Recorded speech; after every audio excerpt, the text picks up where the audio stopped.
মালদা থেকে শাহিন আক্তার আজ আমাদের সাথে সফলতার গল্পে। এবার সিআইএসএফ এ সিলেক্ট হয়েছে এসএসসি জিডি এক্সাম ক্র্যাক করে। সো অনেক অনেক অভিনন্দন।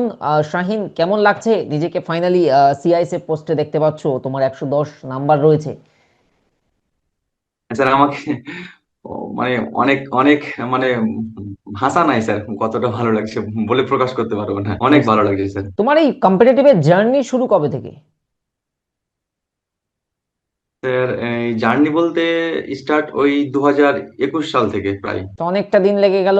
তাহলে তাহলে নিশ্চয়ই এর আগে ব্যর্থতা দেখেছো। হ্যাঁ স্যার, ব্যর্থতা বলতে অনেক এক্সাম দিয়েছি, কম্পিটিটিভ এক্সামের অনেকবার ব্যর্থ হয়েছি, অনেকবার মেরিট লিস্ট থেকেও বাদ গিয়েছি স্যার। তো কিভাবে নিজের মনের শক্তিটা যোগান দিয়েছিলে ব্যর্থতার পরেও ধরে রাখা, অ্যান্ড ফাইনালি যে 25-26-এ এসে আমার সিলেকশন হবে?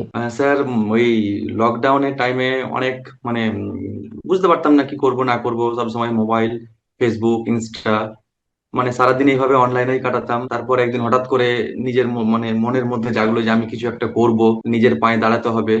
তখন ভাবলাম যে ওই ফেসবুক, ইনস্টা এগুলো মানে কিছুই না, লাইফে ফালতু সময় নষ্ট।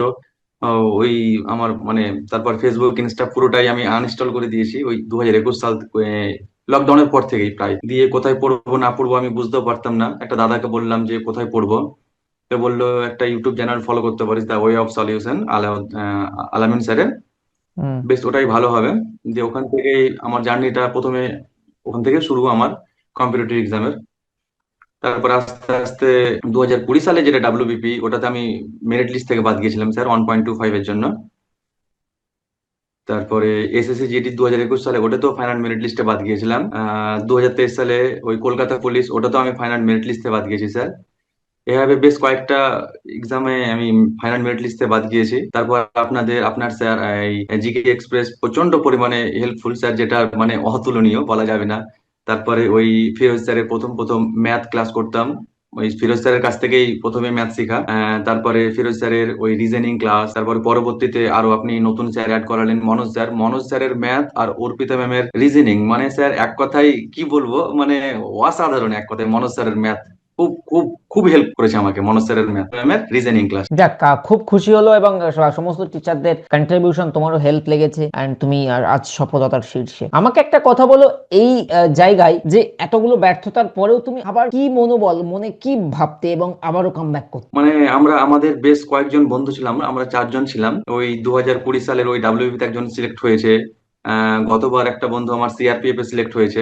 আমরা 2 জন ছিলাম। আমি এবার এসএসসি জিডি সিআইএসএফ সিলেক্ট হলাম। আর আরেকজন যেটা বন্ধু আছে, ওই এবার ডাব্লিউবিতে হয়তো অনেক ভালো নাম্বার আছে, আজকে মাঠ পাস করলো। আর সেও আপনার চ্যানেল খুব ফলো করতো, প্রত্যেকটা ক্লাস নোট নোট ডাউন থেকে শুরু করা A to Z। তবে ওই বন্ধুগুলো যখন পেলো, আমারও মনে একটা জোর আসলো যে ওরা যখন পেয়েছে আমিও পাবো। আর একটা লাইন আমার খুব মনে পড়ে, ইতিহাসে আমি পড়েছিলাম, ওই গোপাল কৃষ্ণ গোখলের লেখা, যে আমাদের ব্যর্থতার মধ্যে লুকিয়ে রয়েছে ভবিষ্যতের মহান সাফল্য। ব্যর্থতার পরেই অবশ্যই একদিন আমি সাফল্য পাবোই স্যার। মনে জোর ছিল, আর বাবা মায়ের দোয়া, আশীর্বাদ, ভালোবাসা প্রত্যেক মুহূর্তে ছিল আমার সঙ্গে। আমি আমি আমার দৃঢ় বিশ্বাস ছিল আমি একদিন প্রতিষ্ঠিত হব এবং আমি একদিন উর্দি পড়বই স্যার। তুমি এই যে বললে 2021-এ ফেসবুক ইনস্টা আনইনস্টল করেছো, সে তোমার দেখেই বোঝা যায়। তোমার পিছনে ওয়েস্ট বেঙ্গলের ম্যাপ আমি দেখতে পাচ্ছি, ইন্ডিয়ার ম্যাপ দেখতে পাচ্ছি। মানে এখন পুরো পড়াশোনার মহলের মধ্যে নিজেকে ডুবিয়ে রেখেছিলে। সারাদিন কতক্ষণ পড়তে? সারাদিন মানে সেরকম কোনো টাইম টেবিল বলতে ওরকম বাধা ধরে না, তবে যেহেতু বয়সও হয়েছিল সেই সঙ্গে সঙ্গে কিছুটা মানে ওই আমি হোম টিউশন পড়াতাম বাড়ি বাড়ি গিয়ে। আর নিজেকেও আমি টাইম দিতাম, রাত্রে বেলা ভালো পড়তাম। তারপরে ওই যেহেতু আমি ডিফেন্স লাইনটাই আমার ইচ্ছা ছিল, আমার হাইটটাই ভালো ছিল, সকালে গিয়ে আমি মাঠ করতাম ডেলি, এটা একটা। আর স্যার মানে যখন ইচ্ছা হতো পড়তাম, দুপুর বেলাটা পড়তাম না, রাত্রে একটু রাত জেগেই পড়তাম, আর সকালে মাঠ করতাম স্যার ডেলি। বাহ বাহ। নতুন ছেলে মেয়েদের কি বলবে, যারা শুরু করছে বা কেউ ব্যর্থ হয়েছে, দুটো স্টুডেন্টকে টার্গেট করে? হ্যাঁ স্যার, ব্যর্থ হয়ে যাওয়া মানে শেষ হয়ে যাওয়া, ব্যর্থ হয়ে গেছে মানে শেষ হয়ে যাওয়া সেটা না। ব্যর্থতা আমাদের স্যার অনেক কিছুই শেখায়, যেমন এক্সপিরিয়েন্সড করে একবার দেয়। ব্যর্থ হয়েছে তার মানে। হ্যাঁ স্যার, ওই আমি যেমন 2021 সালে ফাইনাল মেরিট লিস্টে অল্পের জন্য বাদ গেলাম, তখন মনে হলো যে না আর হবে না, আমার দ্বারা কিছুই হবে না, মনে হচ্ছে সবকিছু ছেড়ে দিই। তারপর আবার নতুন করে শুরু করলাম, আবার একই পড়া, আবার প্র্যাকটিস। মাঝে মধ্যে মনে হতো যে না ছেড়ে দিই, তবে মনের মধ্যে জোর ছিল, বাড়ির সাপোর্ট ছিল স্যার অনেক।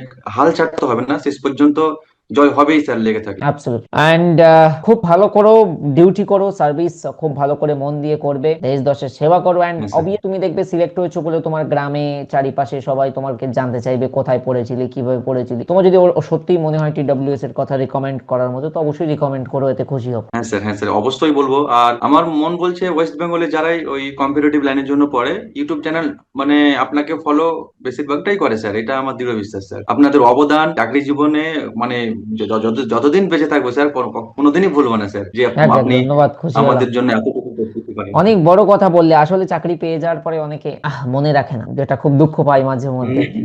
বাট তুমি অনেক বড় স্যার, কথা হ্যাঁ। বললে। দীর্ঘজীবী হও, ভালো হুম। থেকো, এন্ড বাবা মাকে খেয়াল রেখো, স্যার, ভালো স্যার, করে সার্ভিস করো। হ্যাঁ অবশ্যই স্যার। আমার আমার একটা কথা ছিল স্যার। বলো। এই আপনার এই যে এই জিকে এক্সপ্রেস, হুম। আর আরে বাহ। এই যে স্যার এই WBP GK success guide express, sir. Success guide দুটোই তোমার কাছে?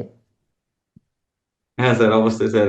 তবে দুটোই স্যার কালেক্ট আমি একটা করেছিলে? মানে আপনি বলতে চাইছি, স্টুডেন্ট হিসেবে একটা জিনিস বলতে চাইছি স্যার। এই ডাব্লিউবিপি যেটা সাকসেস গাইড আছে স্যার, এটাতে যে আপনি মক গুলো লাগিয়েছেন, হুম। ওই সেট সেট করে 25টা সেট করে। তবে মিক্স আমার চাই। মন বলছে আপনি যদি 25 মিক্স গুলো দিলে স্যার খুব ভালো হতো।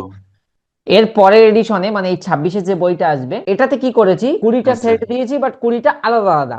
ম্যাথ পোর্শন আলাদা, জিকে আলাদা, রিজনিং আলাদা, তো সাবজেক্টিভ মক টেস্ট হয়ে গেল। এর সাথে আরো 20টা মক টেস্ট অ্যাড করছি, যেটা থাকবে মিক্সড মক টেস্ট। তো আসলে এই বইটার পরবর্তী সংস্করণে যারা আছো তোমার বন্ধুরা পড়বে, সেখানে 40টা প্র্যাকটিস সেট পাবে, এই হ্যাঁ 20টা স্যার। পাবে সাবজেক্টিভ। তো যদি কারোর মনে হয় আমি সাবজেক্টিভ টেস্ট দেবো, সেখান থেকে দেখবি। আর 20টা রাখবো মিক্স, 85 রাখা যায়। আরেকটা জিনিস স্যার, ওই উত্তরপত্র যেটা আছে সেটা যদি পরে দেন ওটা খুব ভালো হয়, কারণ আমাদেরকে ঢেকে ঢেকে পড়তে হচ্ছে, চোখে ওটা একটু চোখে প্রবলেম লেগে যায় হচ্ছে অ্যান্সার স্যার। আগে। হ্যাঁ, দারুণ হ্যাঁ হ্যাঁ, ফিডব্যাক। আগেই চোখে অ্যান্সারে চলে আসছে স্যার। আমি খেয়াল রাখবো অ্যাবসলিউটলি। এন্ড খুব ভালো থেকো, তুমি খুব ভালো হ্যাঁ ছেলে। স্যার। এদিকে আসলে কিন্তু অবশ্যই ঘুরে যাবে, তোমার জন্য গিফট হ্যাম্পার এন্ড উত্তরীয় সব অপেক্ষা করছে।